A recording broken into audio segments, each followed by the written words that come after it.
Hola amigos de Saya Banjet, aquí estoy con nuestro amigo Rob de McDojoLife. Algunos de ustedes seguramente ya lo han visto y bueno, pues esta entrevista va a ser en inglés. Rob, thank you so much for having me. It is so great for me to finally talk to you.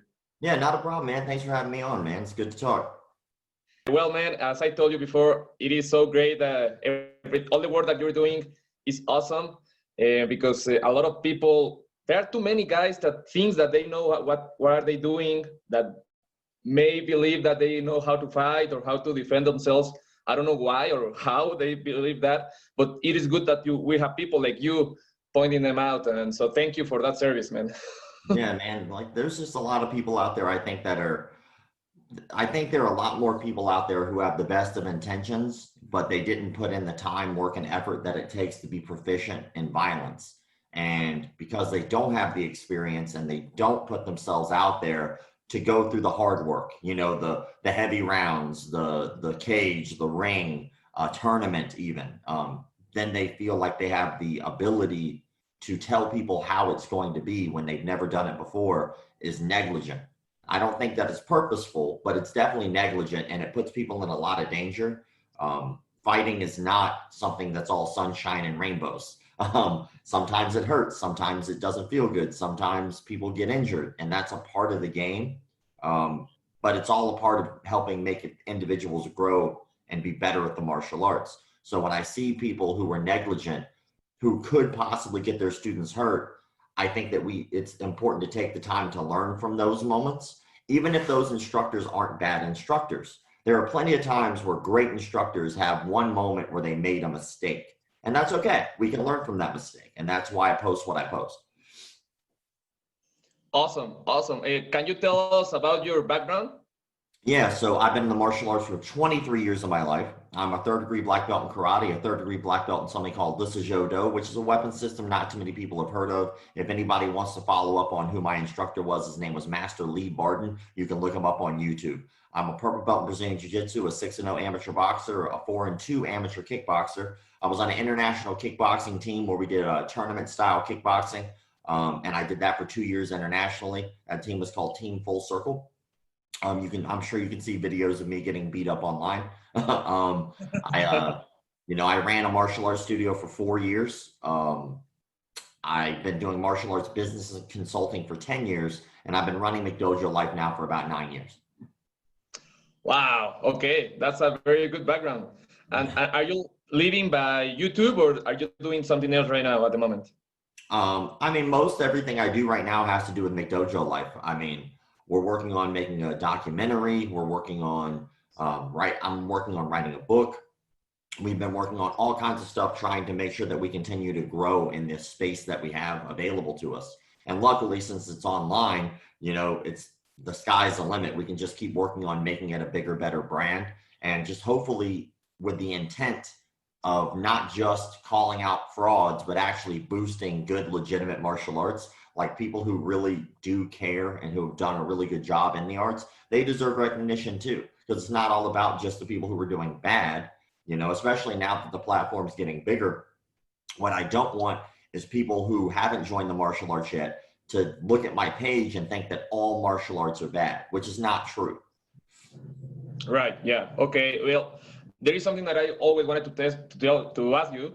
Is there any like school or instructor or something that just was so angry at you because of what you said and just tried to contact you and maybe look for you? Yeah. Yeah, of course. Yeah, that happens often. Like I haven't had it happen as much lately. So maybe it's because I'm losing my touch about making people angry at me, or maybe it's like my page has just gotten bigger. And I think that now that it has a bigger presence, people who are fraudulent take it a little more seriously than they used to. But I haven't had a threat in a while, but I've had some pretty bad threats. Like I had a threat in London. I was I got brought out to London for a seminar. Somebody hired me to do a seminar. So I was out there for 2 weeks. And then at the end of that 2 weeks, they actually had a tournament that their team was competing in. So I had nothing else to do. So I went to the tournament and I got to watch everybody compete. And while I was in the stands, I got like an anonymous message from someone who didn't have a profile picture. They had no posts, didn't follow anyone, and no one followed them. Just a blank page.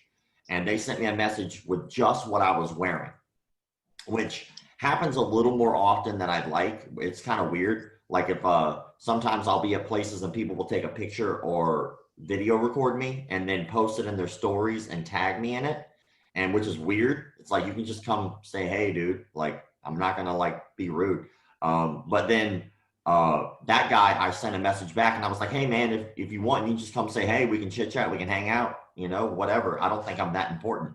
And then he started to send me a message following up with the name and of a studio and an instructor who I had shut down because that guy was a fraud in the United States. And so he was molesting kids in the United States. He got called out for it. And then once I like started posting stuff about it, his school went from like a 5-star school to like a 1-star school. And not too long after that closed. And then he moved apparently years later and he opened up a school in London. Well, when he opened up that school in London, I found out about that same practice. I was like, yeah, somebody sent me a message like, isn't this the same guy? And I was like, yeah, that's the exact same guy. He just changed his name. And so I called him out again and got that school shut down. And so this was one of his students who was angry at me because he thought that those allegations were false. Although there was clear evidence that he molested children, that was just part of the brainwashing. And so that guy, that student, let me know that as soon as I left that tournament that he was going to shoot me, which is a weird thing in London because there's not a lot of guns in London. But when somebody sends you a message like that, you kind of got to treat it seriously. And luckily there were like off-duty police officers there and they were hired for the tournament. And so once the tournament was over, I walked out with them, you know, so that way nothing happened. And nothing did happen, but you know, it's little things like that pop up from time to time that make you a little uneasy. It makes you not want to give out your personal information. It makes you not want to, you know, tell people what you do, where you train, all that good stuff, because it's dangerous. Wow. Okay. And aren't you afraid of, like, I don't know if you have family or something like that? Like, maybe there's so many crazy guys out there. So are you comfortable with your service? No, man, I'm just putting out my opinion. You know, I have my own opinions and people can agree or disagree, and that's fine. You know, I just think that there are certain things that we shouldn't tolerate, you know, and I have rules for that. And I try to stick to the rules because it has nothing to do with me. It's about the community and trying to make sure that everybody has a safe place to go train and not worry about being taken advantage of or hurt physically or molested, especially children. And unfortunately, there are just way, way, way too many pedophiles in the martial arts industry. I mean, it's ridiculous how many there are. Like a couple, like last week, I do a news story every Wednesday for my YouTube channel. And last Wednesday, my news story was over an hour and a half of video footage from news clippings of molesters in the martial arts community. There was an hour and a half long video. It was like every couple seconds, it would be a new molester for an hour and a half. That's incredible. I mean, why do you think that is like it is? Well, it's because there's no regulating body to the martial arts. None. Like, for instance, you could be if you're a plumber in the United States, right? You have to be a certified plumber to legally be able to do what it is that you do, which basically sometimes just means that you're cleaning out someone's crap out of their toilet. I mean, sometimes plumbers got to do that. That happens, right? And you have to be certified to do that. Certified. You have to go to school to be able to unclog people's feces out of a toilet. But you don't have to be certified to be a martial arts instructor. You could just make something up. You can pretend, you can make up your own style. You may not have any training whatsoever. Or what a lot of people do, unfortunately, is they know that martial arts draws in a lot of children. And so what they'll do is maybe they had a rough go of life before that. Maybe they got brought up on charges and things like that before. But the legal system here in the United States is very flaky. So sometimes people will molest children and then unfortunately not be put on a registry, not have to do any real time for it, you know, and so they'll just open up a school and start teaching kids so that way they can be around children, so that way they can molest children, you know, but no one's ever going to follow up because people don't really know what to look for in terms of how to join a martial arts studio. People don't know what it's like for their very first time to go into a school. They don't know even what to ask. Because the number one question when people walk into a martial arts studio is, how much? That's the one question that they know to ask. How much does this cost? They don't know anything about lineage. They don't even know what a lineage is. They have no clue about technique because they're coming to you to learn because they don't know. So most people who join martial arts have no clue what a martial arts school is like. And so the instructors can take advantage of that.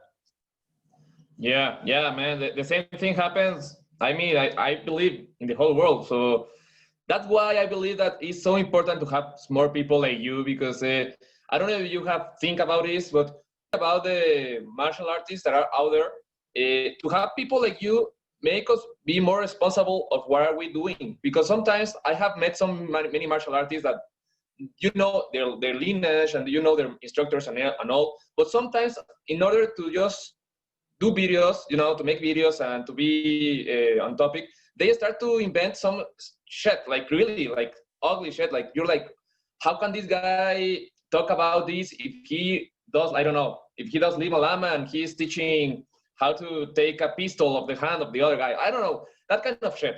So to have people like you to be like, okay, I mean, to me, it makes me very responsible of what I'm going to say and teach in my videos, because I don't want to be in your next video, you know? So it's like awesome. For me, it's a good thing.